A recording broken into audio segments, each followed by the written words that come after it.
In this video, I'm going to show you how to find key features of quadratics given different forms. So I'm going to start with standard form.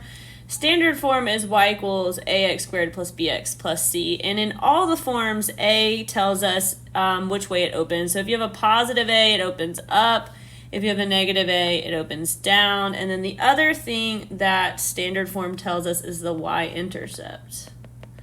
And the y-intercept is always going to be 0, c, because a y-intercept is where x is 0.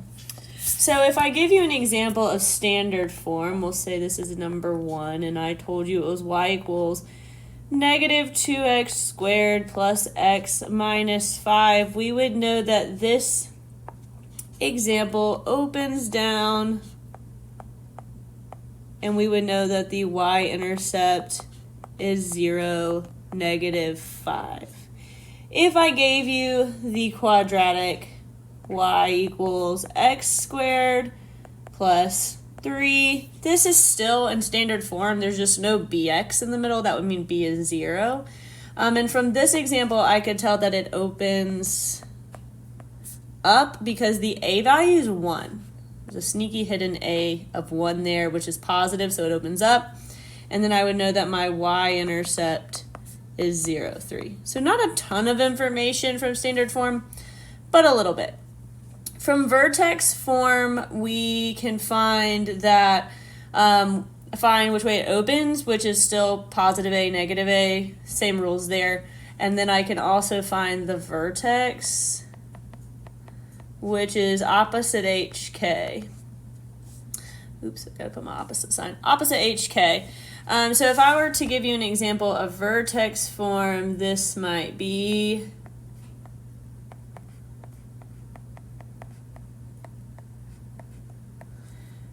y equals negative of x plus 2 squared minus 1. This is going to open down. And then my vertex is opposite the inside, keep the outside the same. So if the inside's plus 2, then I would have negative 2, and the outside is minus 1, and so that would give me minus 1. It stays the same. Now, this also would tell us our transformations. Vertex form is good for transformations of quadratics. This is a reflection over the x-axis, which is why it opens down, and then it would go left 2, down 1, which is why the vertex ends up being there. All right, number 4. Let's have y equals 2 times x minus 3 squared plus 7.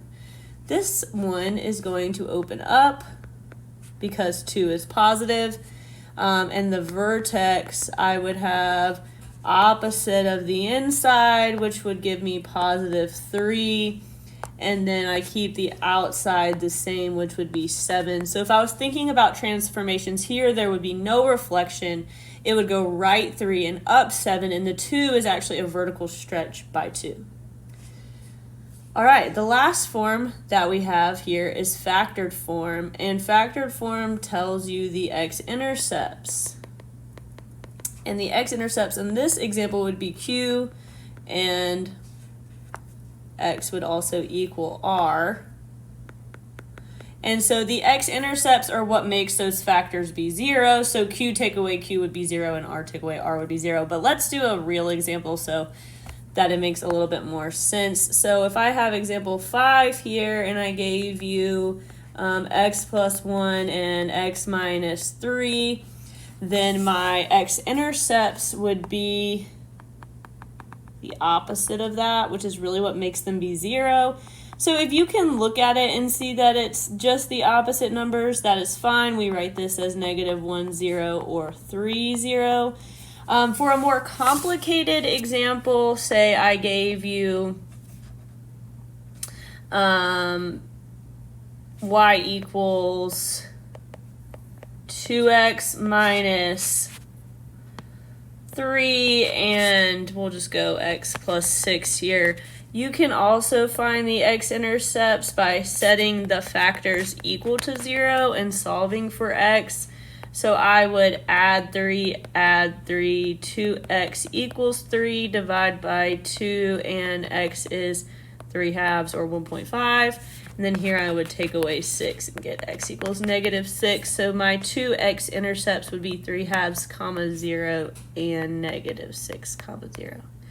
So to recap, factored form tells you x-intercepts. It also tells you the way it opens. If there was a negative in front of these parentheses, it'd be opening down. Both of these open up.